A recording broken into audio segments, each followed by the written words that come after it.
I will now speak not just about the interface problem, but also about our research center. I will speak about our main focus of research. I do not intend to give you a lecture, but rather to share our knowledge of the things we do at the Coimbra University. Our group belongs to the EIDI-ADAI Association.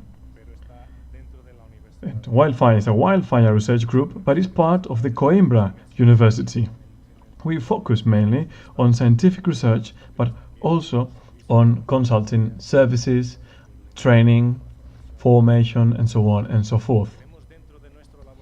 In our lab that you've seen before nearby Coimbra, we have facilities which are unique in the world, where we can simulate all fire behavior related aspects. We can simulate wind situations, topography situation, whatever we wish, interaction also, and we can study it in a controlled environment, but also on the field, which are the effects of such parameters on fires. Here you have the name of my colleagues, because my presentation is the summary of a joint effort. We have Professor Villegas, but then all my other colleagues who have shared the materials with me. Our motivation as a research group is to know that somehow we could contribute to improving the safety conditions of the firefighters. Throughout years and in many studies, we've seen that most accidents have causes related to some deficit or lack of knowledge of the fire behavior. And for this reason, most of our research has to do with past case analysis in Portugal, but also all around the world. I think in Portugal we've studied all accidents related to wildfires. Here you have a very outdated list, but you can see some Spain and Croatia and Greece cases are included here. Sometimes we are called to study some cases, so we've created reports on almost each one of these accidents. So in this way we can establish patterns and what's wrong in most cases and how some situations are repeated in fire-related situations. Usually these are complemented with norms, measures and protocols, and this is a reactive protocol. Something really bad needs to happen so that we all gain awareness and we propose something. These are the picture-perfect examples of how accidents have revolutionized the firefighting operations. One of the worst accidents was Man Gulch in 1949, where the main laboratories at the international level were created. Some years later, we have a couple of very extreme accidents with a great deal of casualties, and that led to the creation of standard fire orders. I guess you all know all this terminology being used currently in the US, but also in other areas of the world. Also, safety protection equipment started to be developed as a consequence of the loop fire in 1966. And also the fire shelter that we know these days was developed originally back then. Even though it wasn't mandatory, it became mandatory after the non-use of fire shelter leading to 3 casualties. They had it, these 3 people had it, and they left it back at the vehicle. So the Americans have this, they usually analyze everything once the case has happened, and they work on a case-by-case basis. More recently, in the 90s, we see the LCES protocol. In Portugal, we had also very bad cases, but reaction was different. This protocol is interesting. It's not like watch out situations, it's just 4 or 5 main points, indicating us clearly what it has to go through our mind when we are attacking fire. It's so easy to look at that there is very important at controlled fire environment when it was important to hear the lookouts. But if we understand fire behavior and what fire can do, well, it's important that we are away from fire itself, so that this person can inform and can transmit through communication channels how the fire is behaving, and they can give a warning of possible hazards, possible risks, and to offer escape routes. This is the LCES protocol, which is still operational in the United States. We prefer the LACES because LACES is very easy to remember, which is what we use for our shoes, for example. And secondly, because it makes a reference to anchor points, which is the starting point for attacking operations.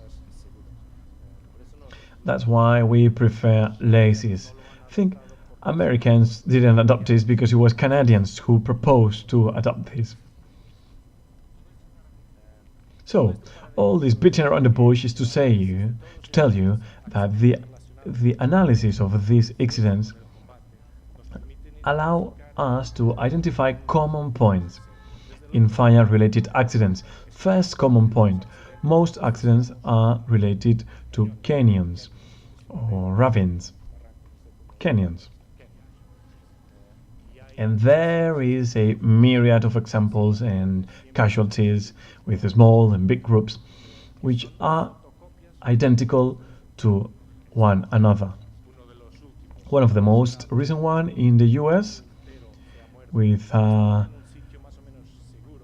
whole team dying in the event, is this one that we're seeing here. There was a ranch here, they started to walk down, but then the fire went around, and in 2 minutes fire got from there to here. Here, also in Spain. This is a joint effort with David. We've studied this fire with more than one brigade unit, starting to prepare to fight the fire, and they were trapped by a fire run. Also in Portugal, and look, it's not just in winter. We have a small canyon here, 60 meters wide and 60 meters distance from the fire to the road, and there was the temperature was 5 degrees and humidity was low. There was an eruptive behavior, trapping 5 men with 4 casualties. Going back to the person responsible to the LACES protocol, you know that if we work in a chimney, the only person agreeing to work in a chimney is Santa Claus. I'll show you 3 slides with the analysis of fire studies in the US. First, we had 67 fires with casualties in 50 years. We found 4 common denominators. Small fires, or small sections of big fires, not on main fronts, with fine fuels, small shrubs, and sometimes the feeling that fire can do much is mischieving, because suddenly it can change speed or generate more smoke. And then these two were a surprise factor, but currently we know they all happen if conditions are there.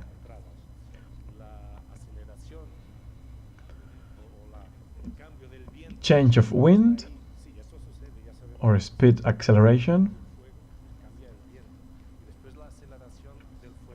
and then fire acceleration up the slope. This has been tried and tested, and it happens almost every single time. Here we have a 50-year period, and more recently, in only 16 years, we have over 300 casualties. But we have new factors. We have accidents with vehicles, which I find it surprising, because if the initial attack has to be quick, after the initial attack, when we're coming back home, we can take it more easily. Going to a fire doesn't mean it's not the same as carrying a wounded person on a stretcher to a hospital. We don't need to be that fast. And there is tiredness also influencing our intervention. And almost half of the incidents have to do with vehicles. And then physical condition of firefighters. The last of these three studies starts to take into account behavioral and social aspects. Little experience when there is fear, or excessive experience when the control feeling is excessive and we are not looking at small details. Then leadership fails.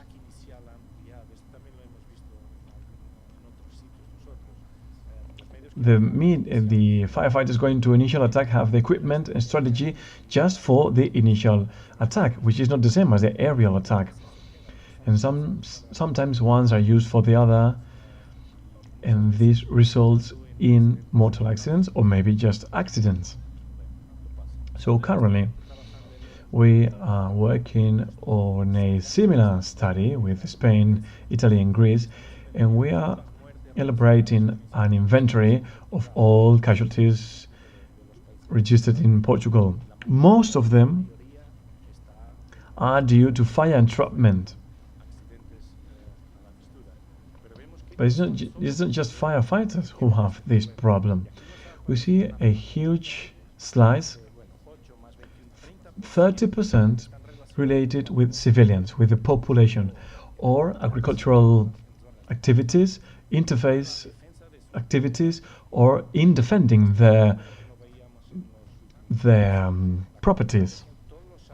We have every year casualties of elderly people working on the field.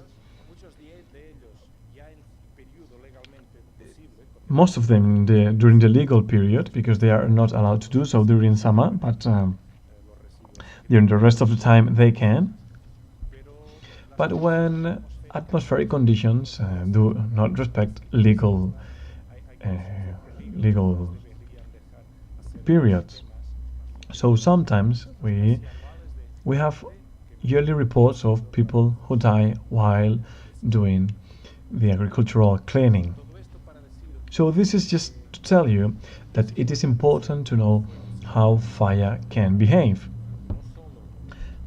Not just when we are attacking fire, but also going back to the interface when we are planning the space, especially the interface space. If we know how fire behaves,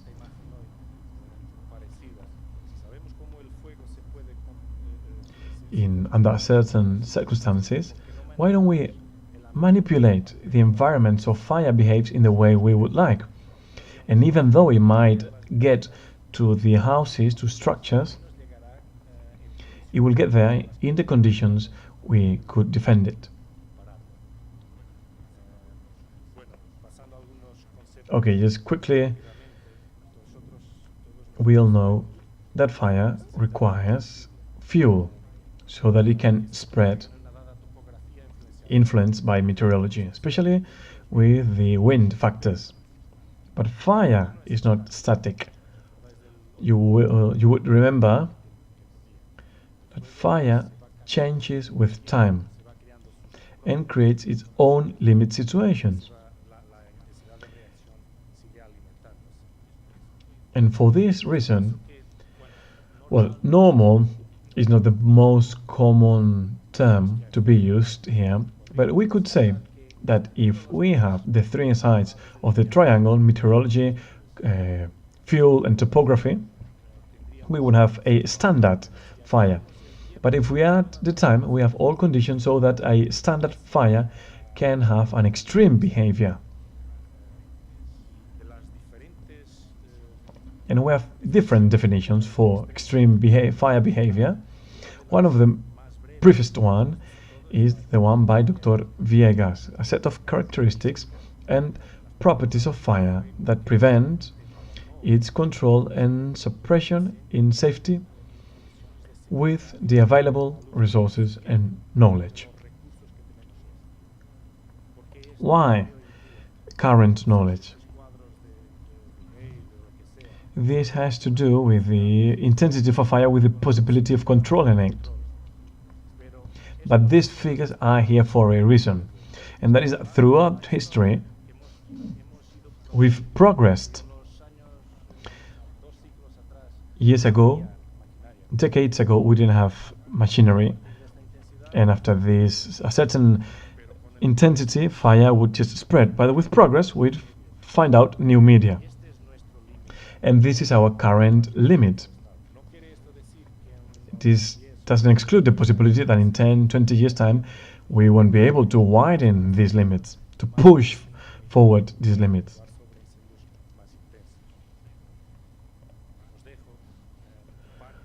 And very quickly, I'll show you what we've been researching on in the last few years, which is the extreme fire behavior phenomena. We know 5 of them. It doesn't mean that there is not a 6th. Maybe the 6th one hasn't been identified yet. We're talking about something which is unusual. Eruptive fire is a kind of proposal from our group. Let me see if I can play the video.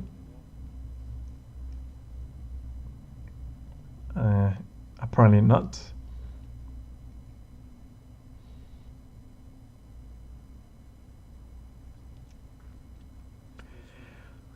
QuickTime not available. Okay, I'll just explain. This is a trial when we have wind blowing from here, and we have 2 meters here of pine trees, and I have 2 more meters with the same fuel load and longitude in the shape of a canyon. The fire takes 6 minutes to get there and 30 seconds to get up the slope. Same fuel, same distance. The change is the topography. This is applied. When we apply this to a ravine, you would see it more clearly, but this is understandable when there is a normal slope. And we see here the result of several lab tests, and we can see that when fire is breaking out, when we're in a slope, I think 40-degree slope, fire is burning on the lower side without breaking away. But after 10 minutes with fine fuels, or after 20 minutes with for the wooden areas, it increases exponentially. You see here 10 minutes, 20 minutes, the fire is stopped and then it rises. And this is the eruptive behavior phenomenon. This is the name we've used because it bears resemblance with volcano eruptions, acquiring very quick speeds in no time. And we've seen the picture from a previous picture where the fire was small, 60 meters down the road, and while the firefighters arrived and started to deploy the hoses and define strategy, when they started to go down, 20 minutes had gone by. And they were going down, and then is when fire went up and they were trapped by fire. This is important to know because when we arrive to a fire, we don't know how long the fire has been burning. So these are concepts that we start to digest with time. It is obvious that the bigger the slope, the slower we will be, but this works the other way around with fire. When we speak about crown fires, we know that the transition from surface to crown can be very quick, very sudden, and change completely the propagation status of the fire. I won't delve into this, but we have several environments: surface fires, active, passive fires, which are not very dangerous, or independent fire, which is when crowns are burning on their own with any surface help. David has put some examples, but this also happens. I think we can see the video. There are many inherent hazards to crown fires. When we see it from away, it seems like a defensible situation, but it's just a matter of minutes. This becomes a sea of fire, and we are not safe even at a 100-meter distance. So here they were in a safety situation, but you see in 30 seconds the sudden change, and this entails many problems. We have falling particles, and crown fires are very intense, and this is where we find the highest rate of firebrand liberation, and this translates into spot fires, which is yet another danger. It depends on how close they fall. Between the first and third image, less than 2 minutes pass by. If we're just waiting by the pine trees, we could be surprised by firebrands falling behind our backs. This is important in the progression of fire, because artificially this would increase the speed of fire, but this is also important for WUIs because it's bringing the fire to places where there is no fuel. And everyone, including me, we thought that eucalyptus were the worst trees for firebrands. But we've carried out some research based on time and number of particles and liberated firebrands. And here we have cork tree.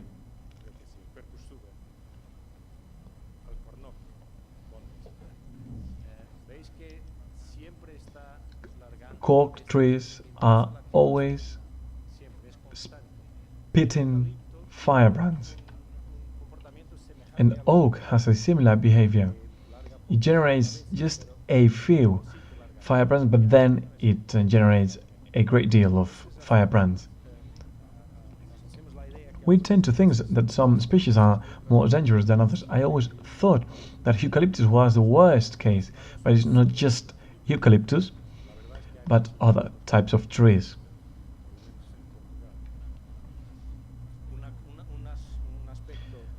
A very recent side of this issue, say we had a fire in Australia, and we had two different fronts, two almost independent fires, and suddenly there was a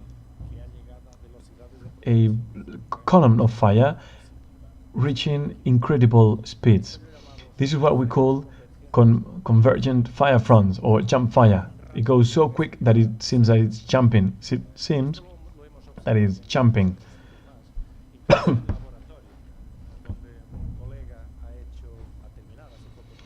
And we have a colleague just finishing his PhD on this issue. We see the fire going from the lower side, and this acquires incredibly high speeds. It goes so high that it seems that the sides are just starting to burn. This convergent front behavior can be very important for tactical fires or controlled fires. When we establish two lines of fires, and if we put them creating an angle, if there are other factors, this could be a dangerous situation.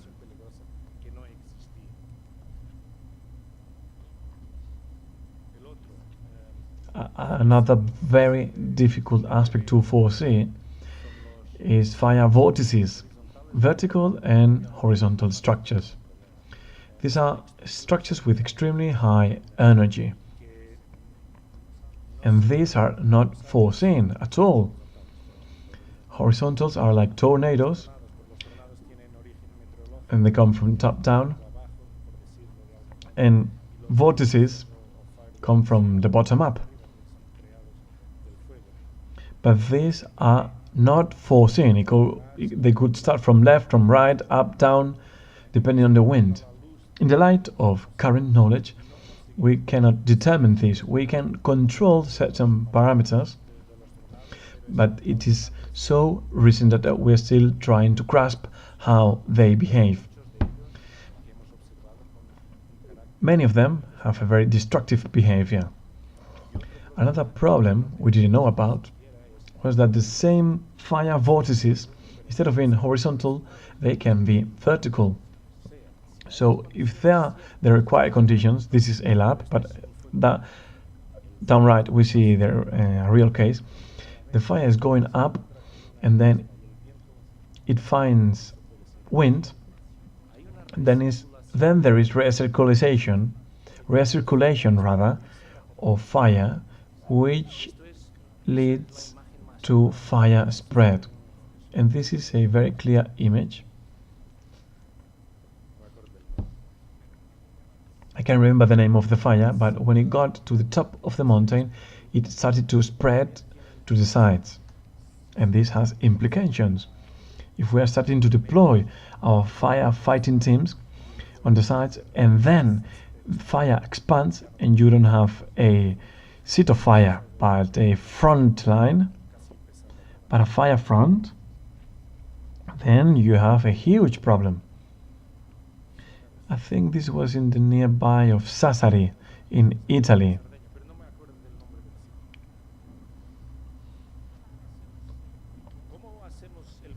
How do we bridge between extreme fire behavior and WUIs?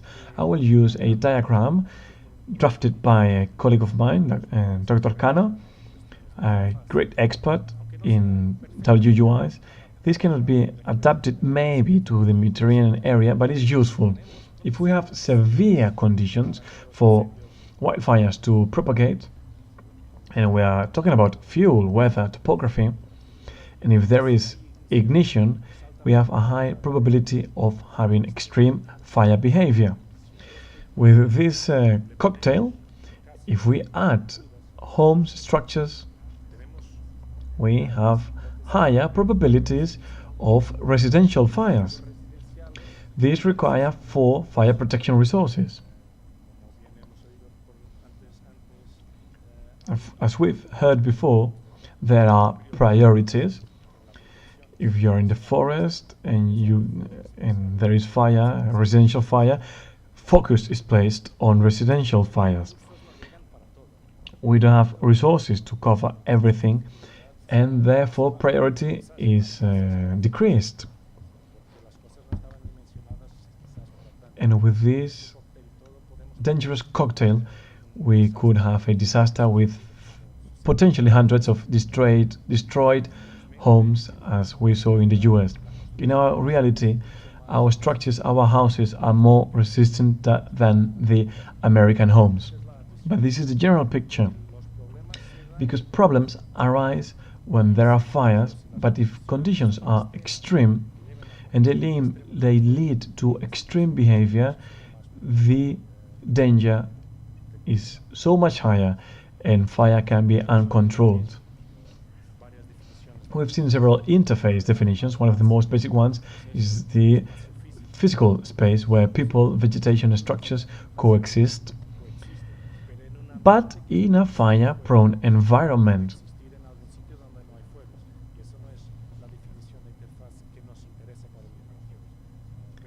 If the environment is fire-prone, then we have an interface. And in general terms, this definition can be applied to the whole territory. In Portugal, it doesn't take more than 5 to 10 kilometers to see a house. So this problem is compounded by worsened conditions, and it would condition the operations of firefighters. I don't know if you can see the house there. There are 3 vehicles, and we have vehicle with people, and it means that fire is out of control. Portugal has a fire problem, such as other Mediterranean countries. If we split this by area, by the Portugal area, to have relative terms, we are leading this table. We've witnessed 2 of the worst years in recent history, and this is a result of the interface problems, because many of the fires are interface fires. There has been a change in the registry. Up until the 80s, we would register fires with more than 1 hectare, and then we started to register anything that would trigger a firefighter response. So the number of fires over a hectare is around here. But this gives you an idea of the problem posed by fires in Portugal. Some years ago, we carried out a research to determine the most vulnerable areas regarding the WUIs, and we see that the northwest coast is the most prone to fires, and this is where we have the biggest fires.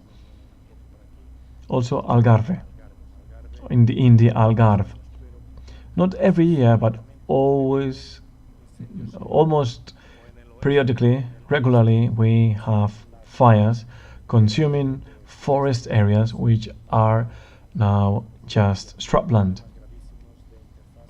And this is a huge problem because there's plenty of houses, residential houses, spread around the territory. The Mediterranean, well, we could say that we have a Mediterranean coast, which is not Mediterranean, but with similar problems.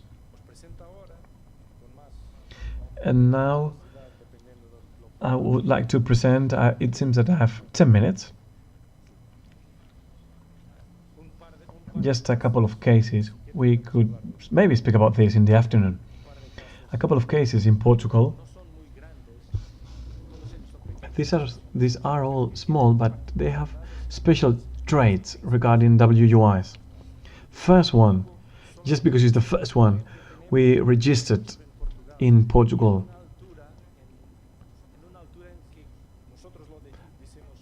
We say currently that back then fields were not neglected, everything was taken after, and fire wouldn't get to towns. But even here, 2 towns were completely destroyed, and one was reconstructed so that people could back there to live.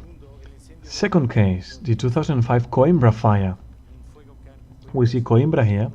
It started out here in a mountain range, and it was pushed down by wind to the city limits. There was firebrands getting to everywhere, even to the city center. And here you have small vegetation islands which were burning in the urban area. Everything is burning. and we have dozens of evacuations. 2 vehicles burnt down. Many families were directly affected by fire. And here you see some images. We had to mobilize a great deal of resources. In the night that fire reached Coimbra, we had 500 firefighters defending the city perimeter, and fire only left when the northwest wind changed direction. These are pictures taken for a workshop, but now everything is ready, everything is set and ready to burn like it burned in 2005. 2 huge fires, one in the Algarve and one in the northwest. The Algarve, just to show you that in the huge fires there are so many people, but it's even impossible to control fires. So we registered 56 towns affected. After the initial attacks, all firefighters were protecting these 56 homes, and fire was spreading freely. Eventually, in this perimeter of 25,000 hectares, we registered 300 houses or towns that required our help. The other fire is the one from 2013 in the Portuguese northwest, with really high propagation speeds, and it was planned for. We had a small town here, and when fire was approaching, the firefighting team leader said, "No, with all the fire branding, this fire will hit town very quickly." So they left the fire and they went on to defend the town. 100 people defending 50 civilians. But the fire went on and only stopped at the river. Fire stopped by itself. Days later, there were further complications because there was a wind change, and this small town was impacted once from the north, and then it went around, impacting from the east. Firefighters had to go east, and then there was another impact on the south side. This village was protected by rural areas like crop fields, but during this year these fields were more neglected for different reasons, and fire got to the houses. And also very close to Coimbra, we see gas canisters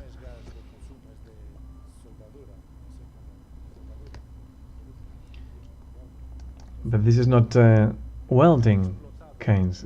This exploded, and this created fire brands that started out the fires. A very recent example from last year, these wood bridges in a protected natural environment where people pay to go and visit.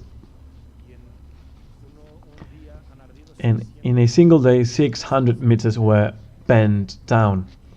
We could have suffered a tragedy. When fire was there, security forces decided to go to the center of such bridges, and the only option is to leave the car over there and then go down.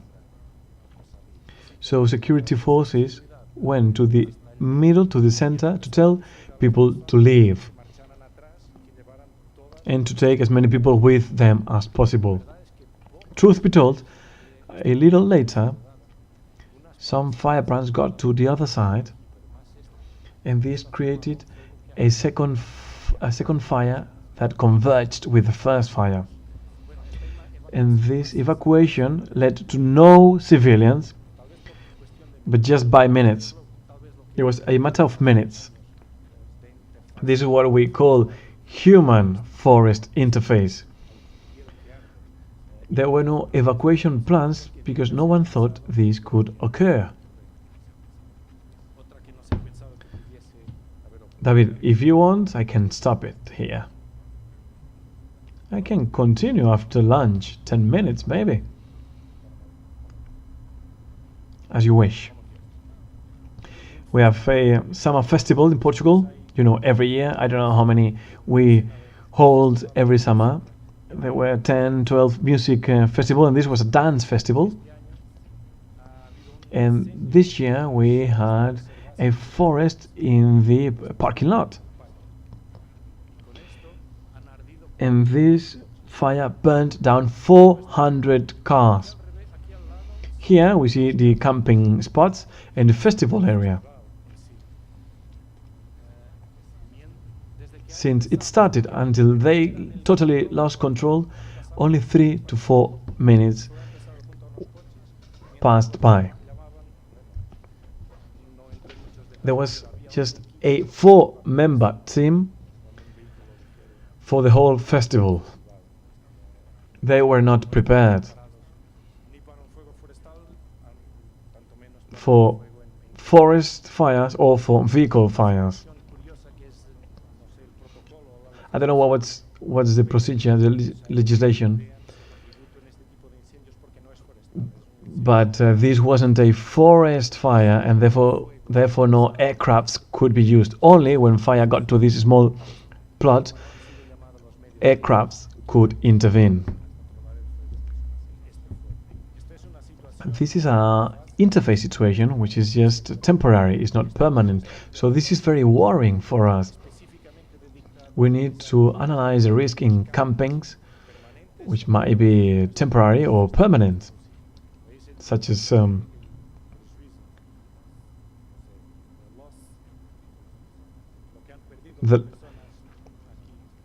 there is a huge loss, and insurance companies are working really hard on this side. And lastly, we have the Madeira fire. Okay, I will continue very quickly.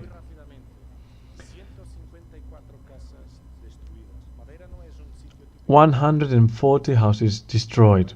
Madeira doesn't usually have fires. That's why people are not used to living with fire.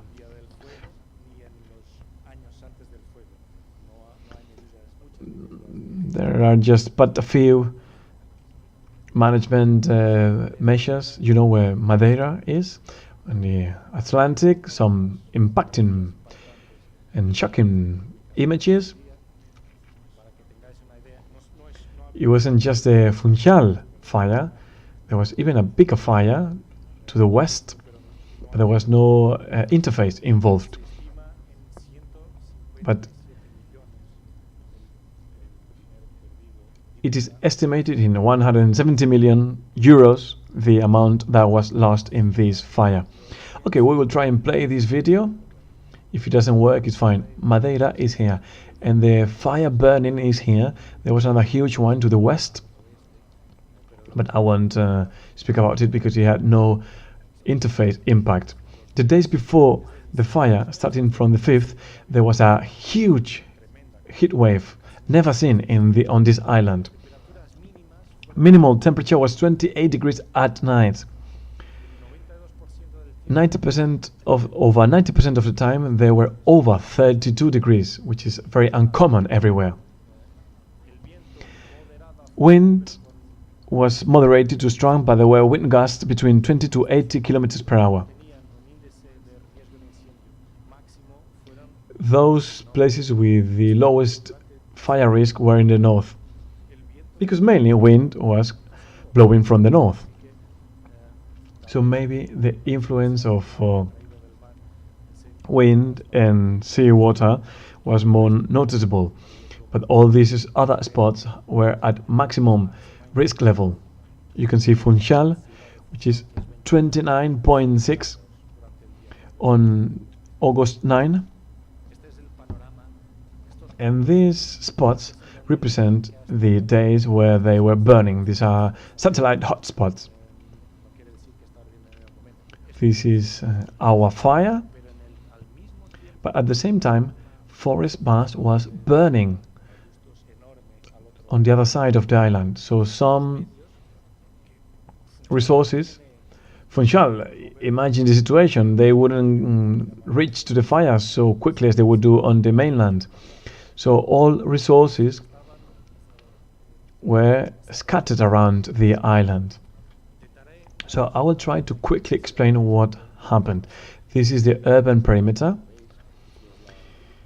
Here you see the Funchal center. Ignition started where houses meet the forest.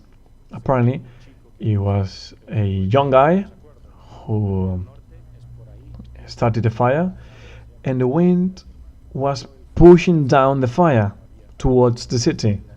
If we change perspective, you see the vegetation here, houses, intense fire, and endangered houses during the initial moments.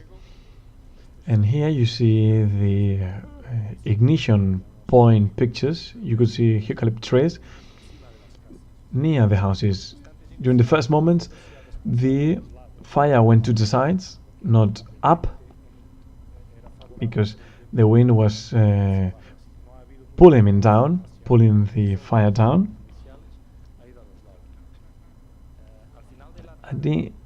Late in the evening, the fire impacted a water treatment plant, and this was one of the main issues in this fire. This plant lacked any safety measures, also any protection measures, and it was essential to provide water to all surrounding areas, even for the fire fighting tasks. So if this was destroyed, there would be no water to provide the fire trucks. So there's plenty still to burn, because I'm sure there was a huge effort to tackle the fire. And just a minor detail, in Madeira there is no firefighting aircrafts. It was a recommendation issued last year, a few years ago, because there was no water points and the winds were very changing. You know that the airport had to be expanded towards the sea because the landing of the planes were hindered by the changing winds, and due to a set of factors there are no air resources. So all this fire was fought with surface resources. So this is the propagation during the first afternoon of the fire. This whole area was burnt down with direct contact with houses, and you see here the result of the water treatment plant preventing the fire from getting there. If we change perspective, during the night from the 8th to the 9th of August, the fire started to go down towards the urban perimeter.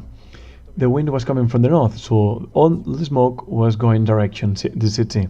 So a hospital had to be evacuated.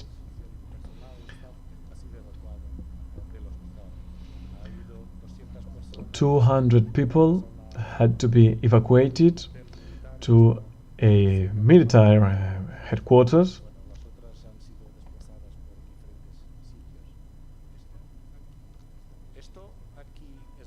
And this is what we call Ribeiro, which is kind of a canyon where you see where a water line goes through. And this is what brought down the fire, because there was vegetation. It wasn't due to the houses. It was due to the ribeiras, to this canyon, until it got to the urban center. Now we change perspective again, and this is the fire during the night. Hospital was already evacuated and fire was going down the mountain. But we see here simple forest fire. So we couldn't fight all the fire fronts. So we focused on this area. August 9. fire entered through both sides going to Funchal, which are the two water lines with vegetation and with some sides which look like vertical walls. But these walls have vegetation. This allowed the fire to go down, but also through the bottom along the water line, but then it would expand back upwards. Do you understand more or less what happened? The slope is downwards, but because it's a canyon, the fire goes down and then it goes back up through the sides, and this trapped the houses, and a couple of major events happened. Around 36 houses burned, and yet another hospital had to be evacuated. And at the same time, there is a 5-star hotel which had to be evacuated because fire was going down near the hotel. However, during the late afternoon, early evening, there were 3 main points. 3 people died. If you look at the pictures, it doesn't seem that there could be a forest fire, but houses were burned in the city center, and this 5-star hotel was burned down completely. David has shown some pictures this morning, so I can skip through some of them. There is no vehicle access to this residential area. This is the access, and it gets to here. As you go down, I was struck by this image, because if you look that this gas canister was burned down and melted together with the front of the house. As you keep going down, this is the road that you would see. Houses with fuel all over the place, old houses, and this is the view from above. 3 people died, 2 from a family and another lady, and 2 of them were in bed. They couldn't move independently, and a 3rd person tried to save the family members but also died in the accident. How do you provide help in such a situation when no one can get to there? If there is no air resources, how can you get there? And then we are seeing pictures from David. You see the slope here and how the fire went up. More pictures. The gas deposit. Fuels. Even though houses were burnt down, there was still vegetation, and yet this is not another video which is not playing. This is the Ribeiro, the day after the fire. You can still see the smoke, but fire was going down and then would go back up. Houses in the middle of the city, firebrands. It was like a firebrand rain. We can see the video either, no problem. Firefighters were all in the perimeter, but they had to go back to the Funchal city center to fight the fire. And finally, we get to the 5-star hotel. This is the Hotel Chupana Hills. It is 17 hectares wide, and therefore it had a great deal of vegetation and should have a specific plan to prevent such situations. And this is the environment it was built on, but as you can see, is next to a huge ravine. It was made up of several bungalows, several chalets, of wood, rocks, and 22 of these bungalows, of 60 bungalows, were burnt down, and also all the common structures. And then there were private households which were also burned down because there was no protection whatsoever.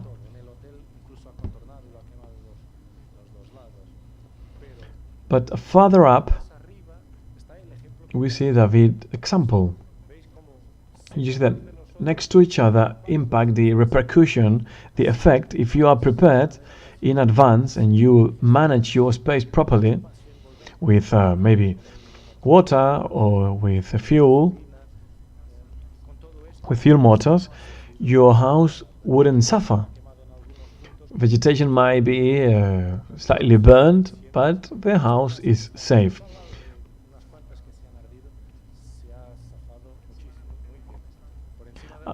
Above the hotel, there was a football stadium with advertising panels which had to be removed because they were starting to burn. And this is the final scene. The fire got to the urban perimeter. It could be a series of urban fires rather than a forest fire. It was a very complex situation. There is the Copernicus system from the European Union offering a couple of maps where you see everything in red is totally burned down, and in yellow it's partially burned. Another aspect is the erosion. Madeira suffers erosion phenomena when the rainy season begins in February, around February. But this is all burnt down, nothing is protecting the soil, and I'm sure these houses will suffer if there is a fire and if we don't do anything to prevent it. Again, we see the Copernicus map affected by the landslide. You see these two Ribeiro's area classified as very high danger. And why fire got to these slopes? Sometimes we are speaking about vertical walls, but then we have this one. It might be just rocks, but if it has this shape, then fire would go up. And then we have artificial fuel accumulation everywhere, not just in Madeira, also on the mainland in Spain. And even though the house might be protected, when there is an intense and continued combustion, well, then there is a risk. And then gas deposits, tire deposits, gas again, once again. We see the gas deposit here, where these 3 people died. The ornamental space, gardens, explained to you this morning, which might be useful if species are well selected, properly selected. They might burn, but not so intensely as other species, such as cypress trees, would do. And then you see how lucky this owner was. The wood for the winter was there, waiting to be burned. And then I would like to finish with this. One slide to show you that plastic Persian blinds are not resistant. PVC Persian blinds are not resistant enough. At high temperatures they would broke and fall, but a combination of Persian blinds and windows, double glazed windows, would allow you to have a certain temperature inside the house and a good protection. So it is important to pull down the blinds and close the windows. Other tests we've run, you've heard today how important it is to close the windows. But if these are not closed and they break, there is an important factor, which is internal doors. Opening or closing internal doors might create wind drafts. So we've measured that if you close the door completely, even though if there is an opening here, the pressure differential is positive. So wind would go from higher to lower pressure levels. If you open this draft, the differential is inverted, and then there is a 6 Pascal difference, and then wind would be absorbed into the house, and therefore all the firebrands would be absorbed into the house. And we've tried 3 different situations. With open doors or ajar, we have 3 to 4 more times particles entering the house. And to finish, I have some pictures either from David or from the communication medias. We had accidents, people trying to save their property, people bringing out the gas canisters, smoke getting to the house. You see the walls, vertical walls with vegetation, and which bring up the fire. Never in their lives would these owners have imagined that fire would get to them. Then several seats of fire in the urban perimeter, displaced people, difficult breathing in the city, destroyed households, rushing to get your own goods out of the house, and then smoke. Sorry that I have spoken for so long. Thank you.